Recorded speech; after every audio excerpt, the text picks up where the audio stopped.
Hi everyone, this is Jackie and welcome to my channel. If this is your first time being here, I thank you, I appreciate you, you are the bomb. And if you are a returning visitor, I love you, yes.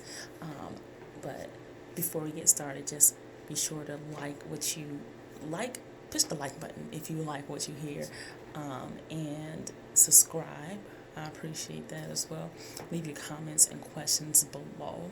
So, the topic that I have to discuss, because I just have to, is coronavirus. So, we are in a pandemic and people are in panic.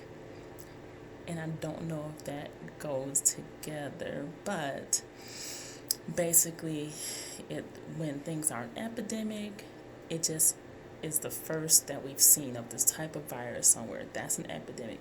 A pandemic is when it's spreading everywhere. It doesn't have to have massive amounts of cases for that to be the case, but meaning like it's not just in one isolated area, it's all over the world as we have now. So, in Wisconsin, they are closing some schools. The universities have been like closed for their spring breaks, and people and students are told not to come back. And what I just want to do is kind of help reassure everyone on what they can do to help the situation, because we all play a part in these things spreading. So, one, and this is not in any particular order, it's just how they're coming to my mind. One, wash your hands. And I've been saying this forever as a PA or as a healthcare professional. You need to wash your hands. Wash your hands appropriately. If you are coming into contact with people, avoid handshaking. I've never been a handshaker, and look, it's to my benefit now. Probably shouldn't make light of it, but you don't want to shake hands. Hands are gross. Hands need to be washed when they are visibly soiled before eating, when you are touching doorknobs. There's so many instances where you need to wash your hands with soap and water. Now, the next thing you should do, like number two, don't buy up all the hand sanitizer. If you do not have access to soap and water, then you're using hand sanitizer. Hand sanitizer should not be your only go-to or your first go-to though. Soap and water, and washing your hands for more than 20 seconds, or at least 20 seconds. Also, you want to avoid going places if you are sick. And there's many places we don't even really think of. Like the Walmart greeter is not stopping you to say, hey, wait, you look sick. Or, hey, you look sick and where have you been? They're not equipped to do that. So be mindful. If you are sick, stay home. If you need to be seen, then go out and be seen, but don't be around people. Also, don't go and visit your elderly family member, because they are more susceptible to getting really sick. Part of what people don't understand is that we have the coronavirus, but it's still our current flu season. And what happens in the hospital when there's the flu, the hospitals just get at their capacity. We have the ERs full, inpatients are full, and some people get so sick that they need to be on ventilators and respirators. Well, now you add coronavirus, which attacks the respiratory system as well. We already were going to be, busting at the seams per se, and now we add this. Some people just don't know that everybody does not need to go into just any clinic or the doctor's office or even to the emergency department just because they feel like a sniffle. There's certain criteria, of course, where you need to be seen, but there's routes, I guess the best way I want to put it. There's routes for people getting tested. Like everybody doesn't just get tested either. Like if my nose is running and I feel like I have the flu, the first thing is not, wait, let me test you for coronavirus. There's like a list of questions that have to be answered. The other thing that people have to do, like we need to do some social distancing. it is sad and unfortunate that our sporting events are getting canceled. There's conferences that are being canceled.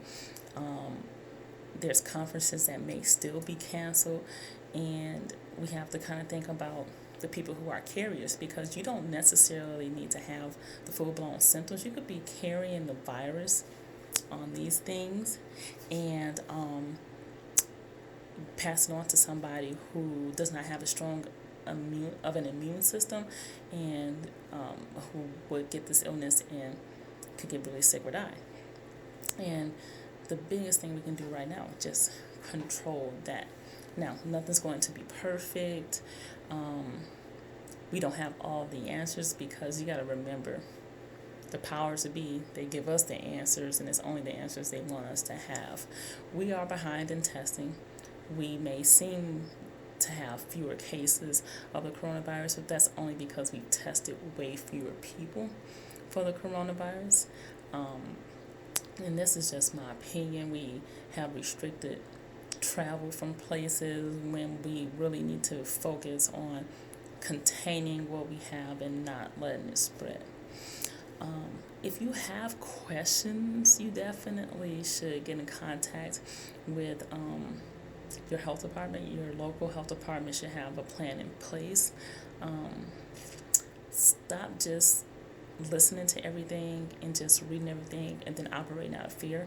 You want to operate in action, and that action is, hey, good hand hygiene, social distancing, covering your coughs and sneezes, avoiding sick people, not buying up all the things that people will need, like masks and toilet paper. I have no idea why everyone's buying all the toilet paper. I don't know how much toilet paper people are using, but coronavirus doesn't cause like days and days and days of diarrhea. I'm so confused. Just be a good person, a good citizen, I guess that's to say. So if you feel that you need to have, toilet paper, by all means, get the toilet paper you need, but also be mindful that other people need toilet paper.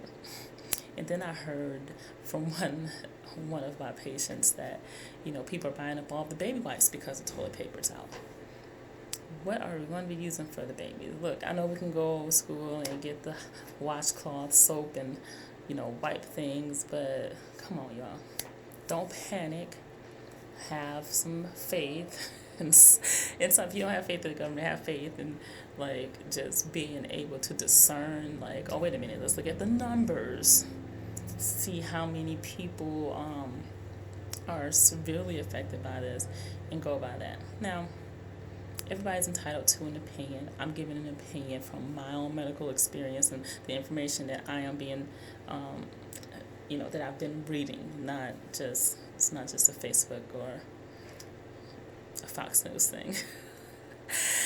But okay, y'all be safe out there. And if you have questions or you want to comment, I'm open to questions and comments.